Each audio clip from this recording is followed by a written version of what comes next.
Conhecimentos pedagógicos, estudos sobre a didática e a formação do professor. Você com certeza já ouviu a seguinte frase: o meu professor, ele é muito inteligente, ele sabe muita coisa, pena que ele não sabe uma coisa. Sabem o que é? Ensinar. Ou então assim, a minha professora é muito inteligente também, tem muitos conhecimentos, mas sabe o que ela não tem? Didática. Isto mesmo, didática. Estas frases são muito comuns. Em nosso estudo, vamos ver a importância de um professor ter conhecimento e também didática para atingir o sucesso e a eficiência no processo ensino e aprendizagem. Didática vem do grego e significa a arte de ensinar.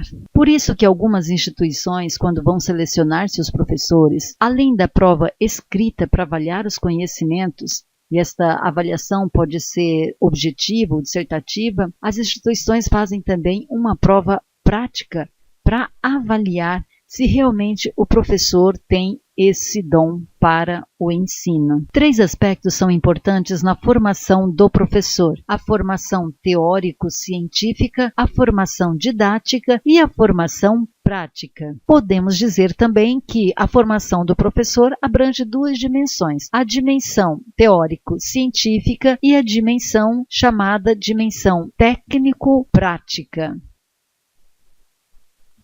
A formação teórico-científica está relacionada ao conhecimento da disciplina que o professor irá lecionar. Nós temos professor de matemática, professor de língua portuguesa, professor de geografia, de história, de química, de física e assim por diante. Já na formação didática, vão aprender as metodologias, ou melhor, os métodos, as técnicas que podem ser desenvolvidas para a aplicação desse conhecimento na prática. Por isso, é importantíssimo na formação do professor o aspecto teórico e o aspecto prático. Os 2 devem estar sempre interligados na formação do professor. Vamos imaginar a didática sendo este círculo. Ele não está isolado, ele faz parte de um todo que vamos conhecer neste momento. O círculo maior está representando a educação. Já o círculo central está representando a pedagogia. E o menor, como já dissemos, a didática. Vamos entender o porquê. Vamos conhecer como estas 3 partes se relacionam: a educação, a pedagogia e a didática. A educação, ela se divide em informal e também formal. A educação informal, ela ocorre em ambiente familiar, na igreja, no trabalho e assim por diante. A educação formal, ela ocorre em instituições de ensino ou em ambiente escolar. A pedagogia é a ciência que estuda o processo educacional. Ela investiga esse processo e se divide em 3 partes: a parte teórica, a parte prática e a parte de pesquisas. Na parte teórica, nós temos as disciplinas de filosofia da educação e também as políticas educacionais. Já na parte de pesquisas, nós vamos estudar a biologia educacional, sociologia, também a psicologia e a história da educação. Já na parte prática, nós temos, além da didática, a parte de legislação, administração, orientação e supervisão. Portanto, a didática, ela é uma parte prática, uma disciplina prática da pedagogia, e a pedagogia é uma ciência que estuda a educação. A didática apoia a estruturação de uma aula, ou seja, ela ajuda a construir uma sequência lógica. Temos 5 etapas na organização de uma aula: a apresentação, a construção, fixação, aplicação e avaliação. Na apresentação, o professor vai esclarecer o objetivo final a ser atingido. Isso deve ser de uma forma clara e direta. A construção é o momento dedicado à aprendizagem. Aqui é onde o professor vai estar construindo um novo conhecimento com os alunos. Já a fixação e a aplicação são exercícios, atividades em que os alunos irão encontrar uma aprendizagem significativa e também prática, para que possa ter sentido para a sua vida. A avaliação está relacionada aí à verificação de aprofundamento ou de revisão daquele conteúdo. Mas qual o objeto de estudo da didática? Nós temos aqui a resposta: o processo de ensino e aprendizagem. Observem que alguns colocam apenas ensino, porque acreditam já automaticamente estar envolvido a aprendizagem. Outros acrescentam aqui conteúdos de ensino ou conteúdos escolares. O importante é que quando ouvirmos falar de objeto de estudo da didática, nós temos que lembrar desse binômio ensino e aprendizagem. Algumas questões fazem parte deste processo ensino-aprendizagem, como por exemplo, quem ensina? O professor.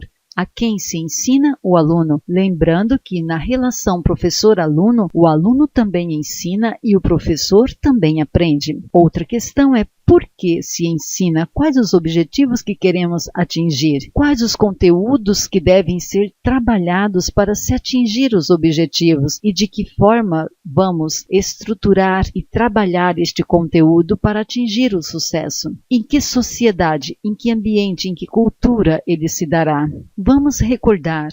Objeto de estudo da didática é o processo ensino e aprendizagem. Agora, os elementos e os componentes da didática são aluno, professor, objetivos, conteúdos, estratégias e ambiente. O Instituto Machado de Assis aplicou a seguinte questão: a didática destaca-se como estudo fundamental na formação do professor. Caracterizam-se como objetos de estudo da didática: letra A, currículo, metodologia e planejamento. Letra B, aspectos psicossociais do aluno, trabalho docente e plano educacional. Letra C, conteúdos escolares, ensino e aprendizagem. Letra D, docência, psicologia escolar e educando. Se pararmos para pensar, a didática envolve todos estes itens, mas aqui na pergunta está dizendo assim: quais os objetos de estudo da didática? Se falamos sobre objetos, temos que lembrar das duas palavras-chave: o ensino e a aprendizagem. Estas duas palavrinhas envolvem todos os demais itens, portanto a resposta certa é a letra C. A didática e o professor. Vamos fazer uma retrospectiva histórica dos conceitos da didática com Ilma Passos Veiga. Na pedagogia tradicional, didática tem por definição um conjunto de regras assegurando ao professor orientação ao trabalho docente. Na pedagogia renovada, didática é o conjunto de ideias e métodos fundamentada nos pressupostos psicológicos. Na pedagogia tecnicista, didática é definida como uma estratégia para o alcance dos produtos previstos para o processo ensino-aprendizagem. Já na pedagogia crítica, didática é definida como conjunto de ações para associar escola, sociedade, teoria e prática e professor-aluno. Na pedagogia tradicional, o centro do processo de ensino é o professor. Por isso, a didática ou metodologia de ensino, como era chamado, procura firmar a autoridade do professor. Já na pedagogia renovada, não é mais o professor o centro, e sim o aluno. Aqui, portanto, o professor passa a auxiliar o desenvolvimento espontâneo desse aluno. Por isso, a didática se fundamenta em pressupostos psicológicos, onde vai estar tratando dos interesses e a motivação deste aluno. Já na pedagogia tecnicista, o centro não é nem professor, nem aluno, mas sim o método. Portanto, aqui o professor passa a ser um administrador. Ele vai administrar esse processo de ensino com ênfase nos métodos, nas escolhas dos métodos, para garantir o produto esperado, ou seja, preparar jovens para o mercado de trabalho. Já na pedagogia crítica, a ênfase é dada aos conteúdos, mas os conteúdos em confronto com a realidade.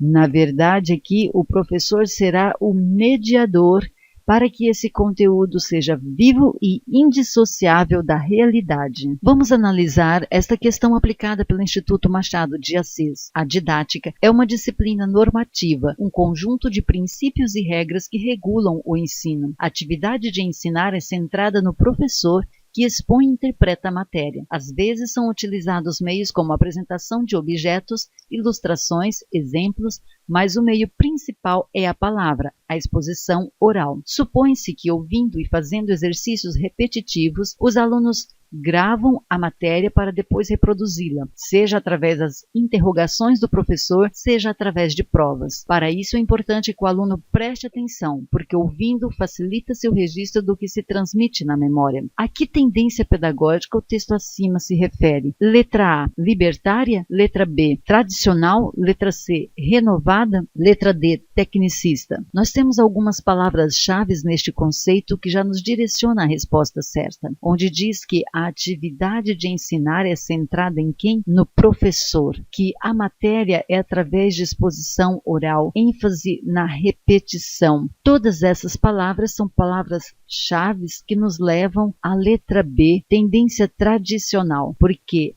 o centro do processo de ensino na tendência tradicional é o professor. Não tem como falarmos de didática sem mencionarmos alguns grandes nomes da história. Comênios, por exemplo, é considerado o pai da didática. Ele tem uma obra clássica denominada Didática Magna. Defendeu a educação como um direito de todos, tanto para homens quanto mulheres, ricos, pobres, enfim, todos com direito à educação. Foi o precursor do livro didático, elaborou um livro didático ilustrado. No processo de ensino, Rousseau valorizou a criança.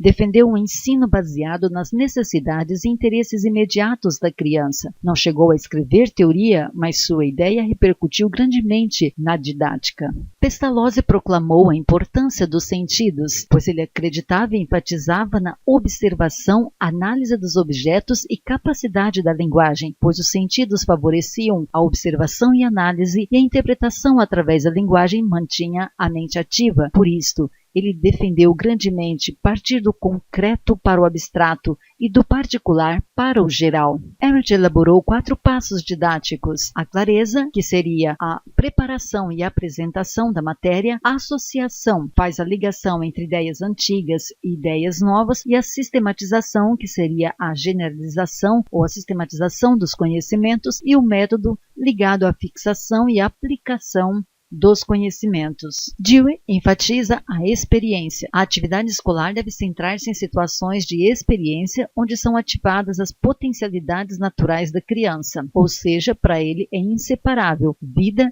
experiência e aprendizagem. Hoje em dia temos vários nomes que se destacam na didática, mas vamos analisar apenas 2, Libânio e Saviani. Libânio diz: didática se baseia numa concepção de homem e sociedade e, portanto, subordina-se a propósitos sociais, políticos e pedagógicos. Saviani diz: os métodos que preconizo mantêm continuamente presente a vinculação entre educação e sociedade. Percebam que aqui nós temos uma educação vinculada à sociedade. Esta é a ideia de ambos. Sempre lembrando, na didática, não apenas com objetivos pedagógicos, mas também propósitos, objetivos sociais e políticos. Portanto, a formação de um homem que seja criativo e que seja também crítico para atuar na sociedade. Bibliografia. Para a realização do nosso estudo, consultamos o livro Didática de Libânio, o livro Didática Geral de Malheiros, o livro Introdução à Didática Geral de Nérice, a apostila Didática de Sônia Maria Nogueira, o livro Escola e Democracia, Teorias da Educação de Dermival Saviani e o livro Repensando a Didática de Ilma Passos Veiga. Consultamos também o site Educar para Crescer, item Pensadores da Educação, bem como algumas questões do site PCI Concursos.